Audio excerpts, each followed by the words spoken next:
Welcome to the Deep Dive. Today we're tackling a really big one, something that affects millions of people around the world, but is often, well, kind of a mystery. Fibromyalgia. The sheer number of people dealing with this daily is huge, and interestingly, it affects women much more often. The real puzzle here, and what we want to get into, is how do you even start to approach a condition when there isn't one single clear cause? Okay, so let's unpack this. We often hear fibromyalgia called a functional disease. What does that actually mean? Like in practical terms? Yeah, that's a great starting point because Yeah. understanding functional disease or functional disorder is really key here. Basically, it means you have real symptoms, but there's no specific physical damage like a lesion doctors can point to or, a clear imbalance showing up in standard blood work. Ah, okay. Think of things like IBS, irritable bowel syndrome, or maybe chronic fatigue syndrome. They often fall into this category too. Diagnosis usually comes kind of by elimination. You rule out other known conditions. Until this is what's left. Exactly. It becomes the explanation for this collection of symptoms like pain, fatigue, mood issues, when other specific diseases have been excluded. And the critical thing for you, the listener, to grasp is this. Lots of smaller, subtle imbalances in the body might fly under the radar of standard tests, but they can still cause really significant, very real symptoms. And because there isn't just one thing wrong, there isn't just one simple fix. Makes sense. So our mission here is really to help you understand all these different facets of fibromyalgia. The goal is to start identifying which underlying causes might be most important for your specific situation to find, lasting solutions. Okay, so if it's not one thing, and diagnosis is tricky, let's get into the symptoms. What does fibromyalgia actually feel like for someone going through it? Right. The lived experience? Well, the symptoms are typically chronic and they can be really debilitating. First off, there's extreme fatigue. And you mean more than just tired, right? Yeah. Oh, absolutely. It's profound, like an inability to get through normal daily tasks, just wiped out. Then headaches and migraines are very common, and these are often linked to muscle tension, but also digestive problems, interestingly. Okay. Sleep disorders, too. Big time. Insomnia, waking up feeling unrefreshed, maybe sleep apnea, restless leg syndrome. A lot of this ties back to how fibromyalgia affects neurotransmitters, those brain chemicals. Right. And then there's abdominal pain, often lower belly pain. This frequently connects back to digestive issues, things like changes in your gut bacteria, maybe food sensitivities, or just general bloating and discomfort. Okay, so gut health is a factor too. Definitely. And beyond that, you have the chronic widespread pain. It's often described as neuropathic pain. Neuropathic, meaning? Meaning it originates from the nerves themselves, so it might feel like burning, tingling, shooting pains rather than just muscle soreness. This often goes hand in hand with depression, anxiety, and that classic fibro fog. Yes, the brain fog. Yeah, that mental cloudiness. Oh. It particularly seems to hit short-term memory. And for diagnosis, doctors often look for specific tender points on the body. The clinicity of it all and the fact that it involves the nervous system is why getting a diagnosis can take so long, months, sometimes years after people start feeling that widespread pain and crushing fatigue. Wow, that really paints a picture of how tough it can be. So, okay, if it's this complex web, no single cause, how do we start untangling it? What are the main potential culprits we should be looking at? How do you figure out where to even start? Exactly. It's like detective work for your own body. We generally look at a few main pathways that often contribute. One major area is neurotransmitter imbalances. Like the brain chemicals you mentioned. Precisely. Low serotonin is a really common finding, maybe even a primary cause for many. Serotonin does a lot more than just regulate mood, though that's important too, linking to the depression side of things. It's critical for sleep quality because your body converts it into melatonin. The sleep hormone. Exactly. It also helps calm the brain, manage pain signals. And interestingly, low serotonin might explain why many people with fibromyalgia become really sensitive to noise and light. Huh. I hadn't heard that connection before. Okay, so neurotransmitters. What else? Then there are digestive problems. This is a huge one. Remember how gut bacteria are important? Well, they actually produce a large amount of your body's serotonin. Wow, really? In the gut. Yeah, surprising, right? So if your gut flora is out of whack, that can directly impact your serotonin levels. Things like candida overgrowth, yeast, or even parasites. They can increase inflammation body-wide and just drain your energy. Inflammation seems key. It is. And then you have issues like leaky gut or intestinal permeability, where the gut lining isn't as strong as it should be. Food sensitivities often go along with that, sometimes even triggering autoimmune responses. Mm. And here's something often missed, but really relevant: the gallbladder connection. The gallbladder, how does that fit in? It's actually the digestive issue we see associated most often. Things like small gallstones, or maybe the bile is too thick, they call it biliary sludge, or just not producing enough bile. Any of those can increase inflammation, increase pain, and worsen fibromyalgia symptoms, especially pain on the right side of the body. That's fascinating. Yeah, and while surgery isn't the first answer, some studies show that people with severe gallbladder issues who have surgery see their fibromyalgia symptoms improve significantly. It just highlights the connection. Interesting. So the digestive system is a major potential player. A huge one. Even just the physical position of the liver and gallbladder up under your ribs can sometimes press on the diaphragm and make deep breathing harder. Okay. What else is on the list of potential causes? Well, hormonal imbalances and general inflammation are also really significant, especially for women. Conditions like PCOS, polycystic ovary syndrome, or endometriosis. Right, those are quite common. They are, and they can definitely trigger or worsen fibromyalgia symptoms. Tackling these often needs a combination of things: diet changes, supplements, exercise, sometimes even looking at sexual health and activity.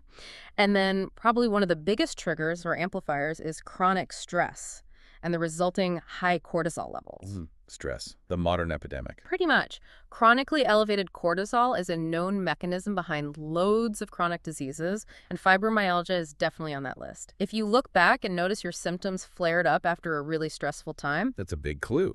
it's a very strong indicator that managing stress and cortisol needs to be a central part of your strategy.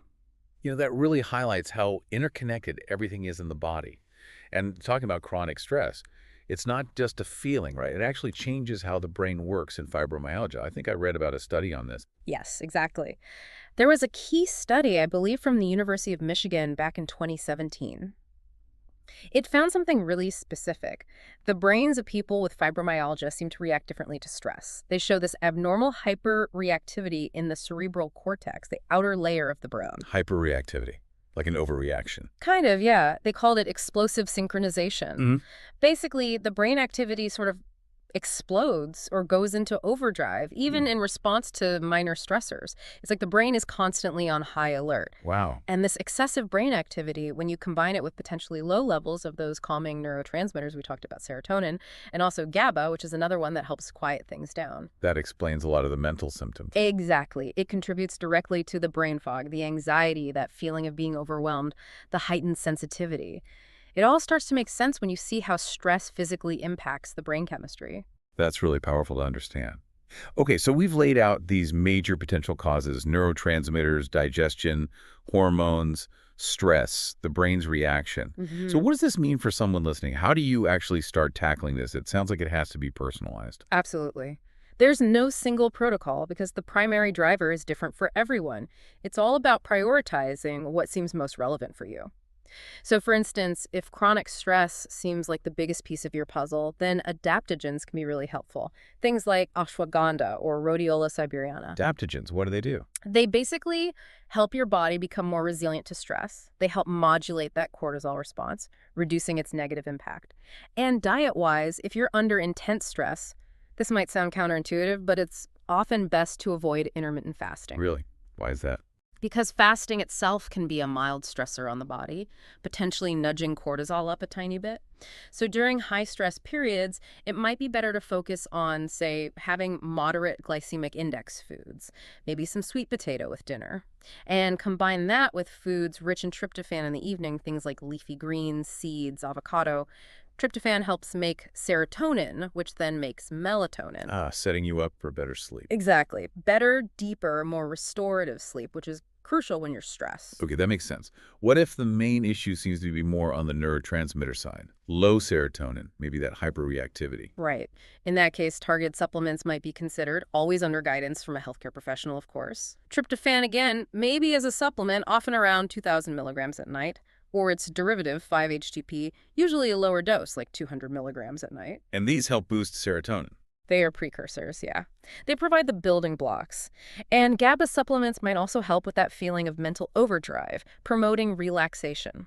Plus, tryptophan can sometimes help with digestive issues that are worsened by stress, so that's a potential bonus. Good to know. And diet for neurotransmitters. Definitely important. Avoiding stimulants is key, so caffeine, nicotine, mate, black tea, things that can ramp up the nervous system, and consciously eating more of those tryptophan-rich foods we mentioned. Okay. Let's talk digestion then. If that seems like the main driver, the gut issues, maybe the gallbladder thing, what can people do? For liver and gallbladder support, there are supplements like malic acid or bile salts or choline. These can help improve bile flow and fat digestion.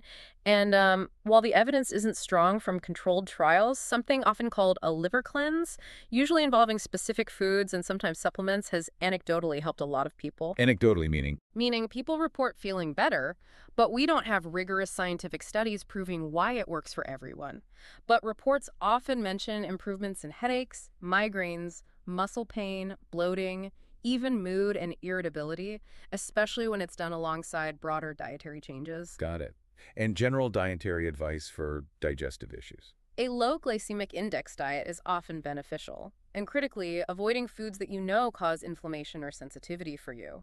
Common culprits are cereals, especially gluten, and sometimes corn. You really have to listen to your own body. Right. Become your own detective again. Exactly. And for inflammation, specifically in the gut, high doses of omega-3 fatty acids can be really helpful. Also turmeric, but make sure you take it with some black pepper and a source of fat, like coconut oil, to help your body actually absorb and use it effectively. Good tip about the absorption. Okay, are there any key vitamin or mineral deficiencies we should be aware of? Yes, definitely.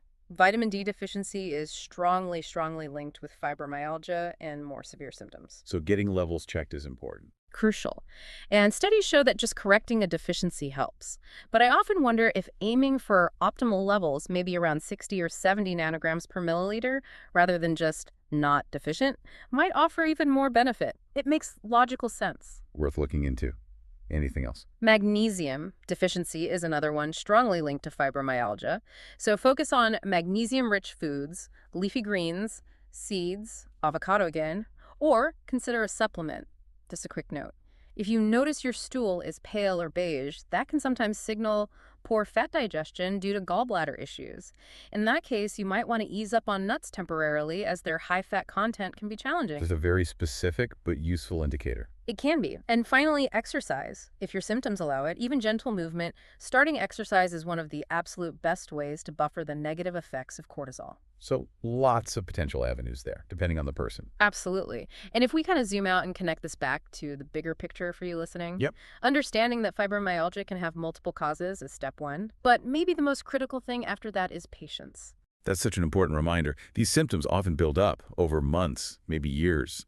They're unlikely to just disappear overnight, are they? Not usually, no. It really takes time and a consistent, methodical approach.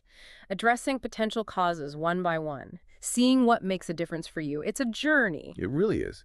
And it makes you think, maybe dealing with chronic conditions like fibromyalgia isn't just about symptom management in the short term. Maybe it's more like ongoing detective work, learning to listen really closely to the subtle messages our bodies are sending us, guiding us maybe to recalibrate and find a new balance, just one small, deliberate step at a time. That's a great way to put it. It's about rebalancing. Absolutely.